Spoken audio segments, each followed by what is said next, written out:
Les voyageurs ont les yeux rivés sur les dernières informations. Elles semblent évoluer favorablement. Le trafic Eurostar reprend progressivement depuis quelques minutes.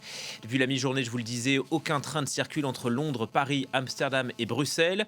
James André, vous êtes gare du Nord à Paris. Comment ça se passe ?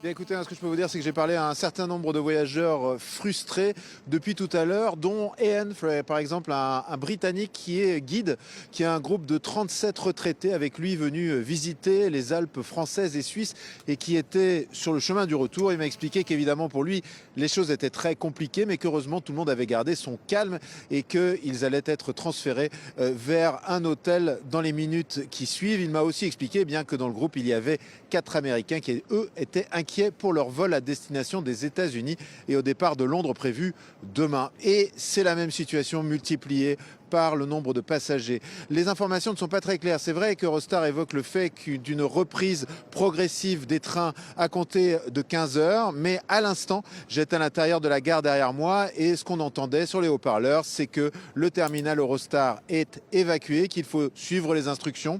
Personne n'était en train de remonter les grands escalators en direction de la douane vers le Royaume-Uni à l'heure où je vous parle. Et les gens à qui j'ai pu parler essayaient de trouver des solutions alternatives pour les plus pressés pour pouvoir rallier le Royaume-Uni. Un monsieur me disait qu'il cherchait des billets d'avion, mais qu'il n'y avait absolument rien de disponible et que les rares billets étaient absolument exorbitants. Donc on a quand même une situation bien tendue avec une gare, il faut le reconnaître, très très pleine. Il faut se rappeler que ce sont les fêtes de fin d'année.